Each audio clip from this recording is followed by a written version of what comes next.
और खबरों का रुख करेंगे फटाफट अंदाज में। प्रधानमंत्री नरेंद्र मोदी आज उत्तर प्रदेश के शाहजहांपुर में गंगा एक्सप्रेसवे की आधारशिला रखेंगे।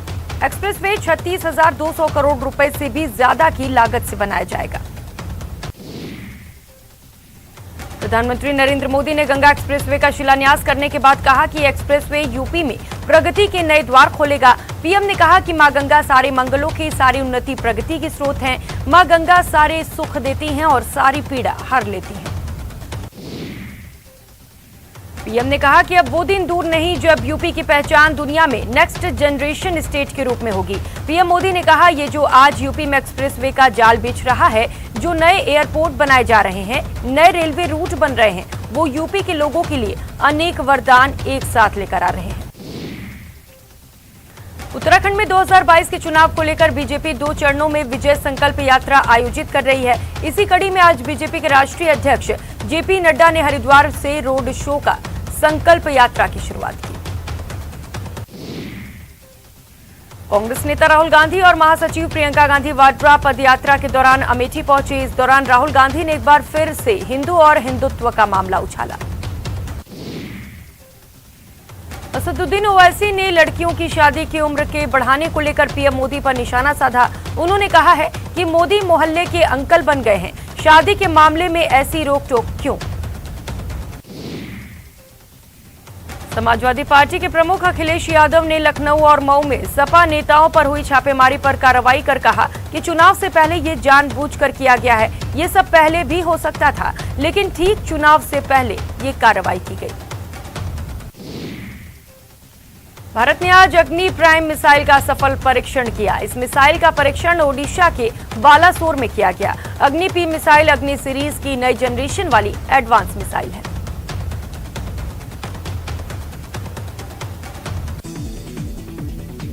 देश में कोरोना के नए वेरिएंट ओमिक्रॉन से संक्रमितों की संख्या 100 के पार हो गई है। केंद्रीय स्वास्थ्य मंत्रालय के संयुक्त सचिव लव अग्रवाल ने कहा कि 11 राज्यों में 113 ओमिक्रॉन संक्रमितों की पुष्टि हुई है। दिल्ली में मामूली स्तर पर घटे प्रदूषण के स्तर को देखते हुए स्कूलों को आज से कक्षा 6 से 12 तक के लिए फिर से खोलने की अनुमति दी गई। इसके अलावा 27 दिसंबर 2021 से जूनियर क्लासेस के लिए ऑफलाइन कक्षाएं शुरू की जाएंगी। नवी मुंबई के साथ स्कूल में एक साथ 16 छात्र कोरोना पॉजिटिव पाए गए। ये सभी छात्र 8वीं कक्षा से लेकर 11वीं तक के छात्र हैं। स्कूल में आज बड़े पैमाने पर टेस्टिंग की जा रही है। यूके में शुक्रवार को कोरोना वायरस के 93,045 नए मामले दर्ज किए गए, जो लगातार तीसरे दिन और एक और रिकॉर्ड कायम किया।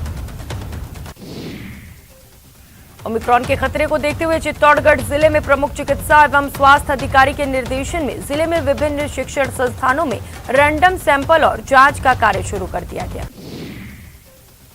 दिल्ली की हवा बेहद खराब श्रेणी में बनी हुई है। आज सुबह का AQI 319 दर्ज किया गया। आयोग ने एक आधिकारिक आदेश में कहा कि दिल्ली NCR में वर्तमान वायु गुणवत्ता को ध्यान में रखते हुए विभिन्न क्षेत्रों पर नियंत्रण करने की आवश्यकता है।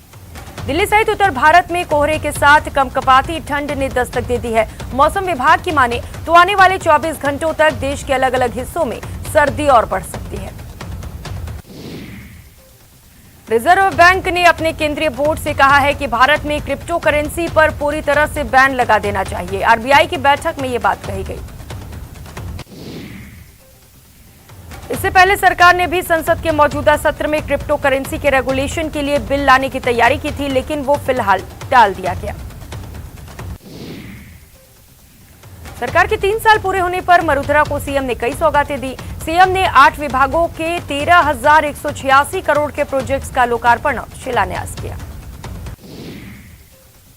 मुख्यमंत्री आवास पर राज्य स्तरीय समारोह में सीएम ने कहा कि प्रदेश का मूड है, फिर कांग्रेस सरकार बनेगी, जनता की सेवा करना ही हमारा मूल मंत्र है। मुख्यमंत्री आवास पर राज्य स्तरीय समारोह मंत्री शांति धारीवाल ने संबोधन किया। उन्होंने कहा कि अगले 2 साल में ज्यादा काम करके दिखाएंगे। सीएम के नेतृत्व में प्रदेश में तेजी से विकास हुआ है। वहीं गहलोत सरकार की तीसरी वर्षगांठ पर CMR में मुख्य समारोह में मुख्यमंत्री अशोक गहलोत ने संबोधन किया। उन्होंने कहा कि 3 साल में जितने काम हुए वे गिनाना संभव नहीं। जनता ने विश्वास रखा, हमने प्रयास किया। उन्होंने कहा कि राजनीतिक चुनौती और कोरोना की चुनौती का बखूबी सामना किया। कोरोना प्रबंधन में राजस्थान का देश दुनिया में नाम हुआ। जरूरत पड़ी तो तुरंत मुंबई से दवाइयां मंगवाई। सरकार के 3 साल की उपलब्धियों पर जवाहर कला केंद्र में प्रदर्शनी लगाई गई। आपका विश्वास हमारा प्रयास प्रदर्शनी का सीएम गहलोत ने उद्घाटन किया। सरकार के 3 साल की उपलब्धियों पर जवाहर कला केंद्र में प्रदर्शनी के उद्घाटन के दौरान सीएम गहलोत ने सड़क सुरक्षा का संदेश दिया। सीएम ने सड़क सुरक्षा विभाग की स्टॉल पर हर जीवन अनमोल, इसीलिए आमजन सड़क सुरक्षा नियमों की पालना का संकल्प ले लिखकर संदेश दिया। जवाहर कला केंद्र में प्रदर्शनी में सीएम अशोक गहलोत ने दिव्यांगों को स्कूटी का वितरण किया। सीएम के इस तोहफे से दिव्यांगों के चेहरे खिल उठे। पूर्व मुख्यमंत्री वसुंधरा राजे भरतपुर दौरे के दौरान मंत्री दिगंबर सिंह की पत्नी आशा सिंह के निधन पर शोक संवेदना व्यक्त करने उनके यहां पहुंची, जहां राजे ने आशा सिंह की प्रतिमा पर पुष्प अर्पित किए। भरतपुर में आज पूर्व मुख्यमंत्री वसुंधरा राजे का दौरा रहा। वसुंधरा राजे सड़क मार्ग होते हुए भरतपुर पहुंची, जहां कार्यकर्ताओं की ओर से भव्य स्वागत किया गया। पूर्व मुख्यमंत्री वसुंधरा राजे ने सारास चौराहे पर जनसभा को संबोधित किया। सभा को संबोधित करते हुए उन्होंने कहा कि भरतपुर में जिस तरह प्यार लोगों की ओर से मुझे मिलता है, वो सबसे बड़ी चीज है। भरतपुर में आज पूर्व मुख्यमंत्री वसुंधरा राजे का दौरा रहा, जहां एक कार्यक्रम के दौरान जेब कतरे घुसाए और लोगों की जेब काटने लगे। इसी दौरान कुछ लोगों ने जेब कतरों को पकड़ लिया और जमकर धुनाई की। बाद में मौके पर मौजूद लोगों ने पुलिस को सौंप दिया। बीकानेर दौरे पर आए बीजेपी पूर्व प्रदेशाध्यक्ष अरुण चतुर्वेदी सर्किट हाउस में सरकार के 3 साल के कार्यकाल को पूरी तरह विफल बताया। उन्होंने कहा कि आजादी के बाद ये पहला मौका है जब सबसे खराब सरकार 3 साल का जश्न मना रही है। उन्होंने सरकार पर घोषणा पत्र के 5 वादे भी पूरे नहीं करने के आरोप लगाए। चतुर्वेदी ने कहा कि सरकार पूरी तरह अर्थद्वंद में फंसी हुई है और पूरी सरकार भ्रष्टाचार में लिप्त है। बीजेपी के प्रदेश अध्यक्ष सतीश पूनिया ने गहलोत सरकार को टाइम पास सरकार करार दिया। पूनिया ने कहा कि इस सरकार ने ऐसा कोई काम नहीं किया जो जनता याद रखे। पूनिया ने सरकार को 10 में से 0 नंबर दिए और कहा कि अगले चुनाव में कांग्रेस इतिहास का सबसे खराब प्रदर्शन करेगी। प्रतापगढ़ में भारतीय जनता पार्टी की ओर से प्रदेश की कांग्रेस सरकार के 3 सालों की विफलता को गिनाते हुए जन आक्रोश रैली का आयोजन किया गया। इस रैली में बीजेपी के कई दिग्गज शामिल हुए। उत्तर प्रदेश के प्रतापगढ़ के कुंडा से विधायक और लोक जनसत्ता पार्टी के राष्ट्रीय अध्यक्ष रघुराज प्रताप सिंह, जो क्षेत्र में राजा भैया के नाम से जाने जाते हैं, आज चित्तौड़गढ़ के दौरे पर दुर्ग दर्शन के लिए पहुंचे, जहां क्षेत्रीय युवक संघ और विभिन्न समाज जनों ने मुलाकात की। सवाई माधोपुर शहर में नाबालिग से दुष्कर्म कर वीडियो वायरल करने के मामले में महिला थाने में आरोपी के खिलाफ मुकदमा दर्ज किया गया। उदयपुर के कुराबड़ पुलिस को बड़ी सफलता मिली। 5 दिन के अल्टीमेटम के समय को मात्र 5 घंटे में पूरा करते हुए 5 हत्या के आरोपियों को गिरफ्तार किया गया।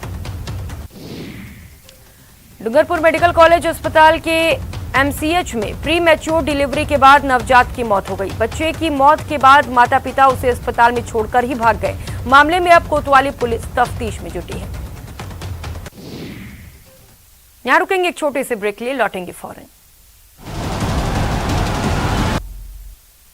ब्रेक के बाद आप सभी का स्वागत है। खबरों में आगे बढ़ेंगे। अलवर के कोतवाली इलाके में गोदाम से चोर लाखों रुपए का सामान चोरी कर ले गए। चोरी की वारदात सीसीटीवी कैमरे में कैद हो गई। दौसा में पुलिस और बदमाशों के बीच मुठभेड़ हुई। बदमाशों ने जहां पुलिस पर अंधाधुंध फायरिंग की, वहीं पुलिस ने भी जवाब में 2 राउंड फायर किए। इस घटना के बाद पुलिस ने बदमाशों की तलाश के लिए सर्च अभियान चलाया। कोटा में सुकेत गैंगरेप केस में कोर्ट ने बड़ा फैसला सुनाते हुए 16 आरोपियों को दोषी माना है। कोर्ट ने केस में 27 आरोपियों की गिरफ्तारी की थी। फिलहाल कोर्ट के बाहर भारी पुलिस फोर्स तैनात है। कोटा में आपसी रंजिश के चलते एक रिश्तेदार ने ढाबे पर सो रहे पिता पुत्र पर धारदार हथियार से हमला कर दिया। हमले में सिर पर चोट लगने से पिता की मौत हो गई, जबकि बेटा गंभीर रूप से घायल है। धौलपुर जिले के गांव टेहरी में पुरानी रंजिश को लेकर 15 से ज्यादा लोगों ने एक युवक पर लाठी और डंडों और सरियों से जानलेवा हमला कर दिया। इसके बाद आरोपियों ने पीड़ित पर अवैध कट्टे से फायर भी कर दिया।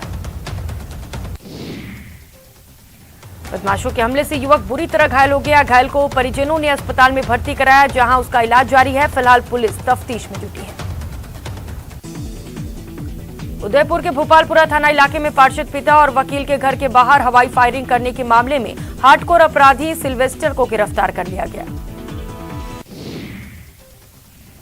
झुंझुनू के बुहाना में बदमाशों ने फायरिंग कर दहशत मचा दी। जानकारी के मुताबिक बुहाना के पचेरी में 3 बदमाशों ने मेन मार्केट में घुसकर किराने की होलसेल दुकान में लूट की कोशिश की। लोगों के मुताबिक गुलाबचंद शिव कुमार की डिपार्टमेंटल स्टोर पर 3 लोग बाइक पर सवार होकर आए। आते ही दुकान मालिक को पिस्टल दिखाई और गले से पैसे मांगने निकालने की कोशिश की। दुकान मालिक ने हो हल्ला किया तो वहां बदमाशों ने फायरिंग की। दुकान में फायरिंग से घबराकर दुकान मालिक बाहर भागने लगा तो बदमाशों ने फिर 2 राउंड फायरिंग किए। घटना की सूचना मिलने पर पुलिस मौके पर पहुंची, तब तक बदमाश वहां से फरार हो चुके थे। कोटपुतली के नारायणा कस्बे के गौरी शंकर तालाब की बावड़ी में एक बुजुर्ग का शव मिला है। सूचना पर पुलिस मौके पर पहुंची और तफ्तीश शुरू कर दी। बीकानेर के नापासर थाना क्षेत्र में हुए जानलेवा हमले के 2 आरोपियों को पुलिस ने गिरफ्तार किया। फिलहाल पुलिस सभी आरोपियों से पूछताछ में जुटी है। बीकानेर के नोखा उपखंड क्षेत्र में अवैध रूप से संचालित आरा मशीनों के खिलाफ वन विभाग की टीम ने कार्रवाई करते हुए 6 आरा मशीनों को सीज किया।